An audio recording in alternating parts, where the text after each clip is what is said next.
Hello, this is Billy Story, TNA for Life here for a Smackdown review for 9/6/16/11. The show started with Edge coming to the ring and saying it's good to be back and it's good to be in front of you people.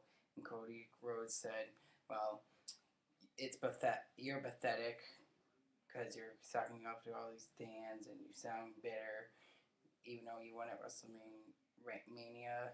But now I'm you but now you're tragic because I'm Intercontinental Champion. You're retired." And Ed said, "Well, I'm gonna leave because you're putting me to sleep." And Cody Rhodes said, "You know, I'm not done." And he said to all the fans, "You need purple bags." And a fan hit him, and of course it was Ted DiBiase under a bag, and he beat the shit out Cody Rhodes and hit the Dream Streak. It was a good segment. Why couldn't they announce the Intercontinental title match? I mean, they're probably gonna have it as a random match or as announce it on their website, but why couldn't they announce it on TV? Next was the fake heel Sin Cara versus Daniel Bryan. It was a good match.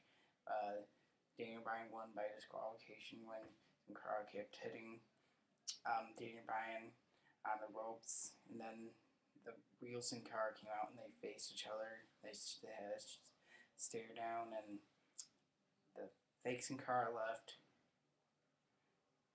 I'm guessing they're gonna have a match at Vengeance or Hell in a Cell. It should be a good match because it's probably gonna go about 20 to 30 minutes.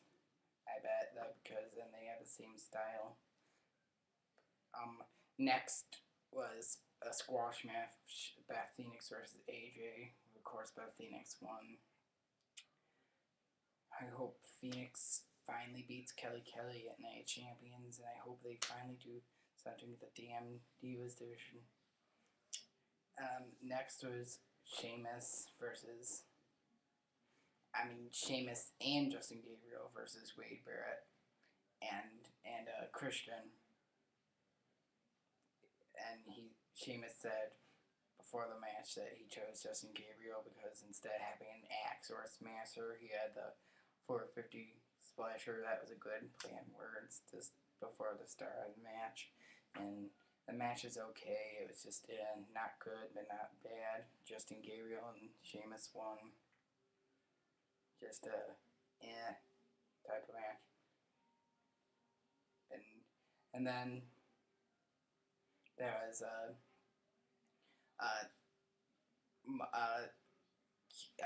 Heath Slater versus Great Khali. And of course Jinder Mahal interfered. Um, Ginger, Great Khali destroyed Ginger and Heath Slater.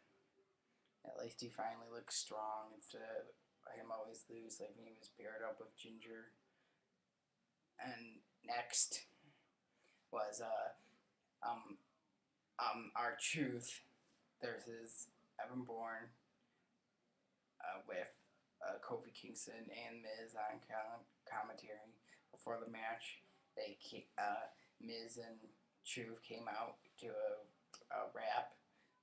They came out to R-Truth's theme instead of saying "What's up?" They said "You suck," but they call themselves the Awesome Miz, and that's what a lot of internet smarts, a lot of internet fans have been calling them. So I guess they decided that's what they're going to call them.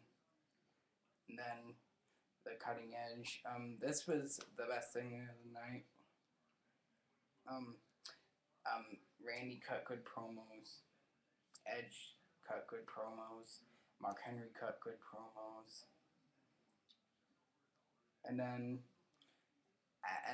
Edge said, "Well, you're not allowed to fight during the cutting edge, but the cutting edge is over," and he left the ring. And then, of course, Randy Orton started beating the hell out of Mark Henry, but then Teddy Long brought a bunch of jobbers out, and some mid-carders like Zack Ryder out, and of course, 7 guys can't hold back Orton, but he jumped on Mark Henry. Mark Henry caught him, hit 2 world's strongest slams and 2 splashes, and of course he beat the hell out of all the jobbers. I'm sure a certain gray cat from the Off the Road show liked this segment, and so did I. And I guarantee you, Mark motherfucking Henry's gonna win the world title at Night of Champions. Anyway, described what I had to say, and oh, I forgot. Overall, this show was a pretty bad go home show the to the Night of Champions pay per view. Um, and you know, other than the R-Truth and Evan Bourne match, and the cutting edge segment, they did a shitty job of building up to the pay per view this Sunday. Anyway, now blooper. Subscribe, comment, and like my video if you like what I had to say, and I'll see you next time.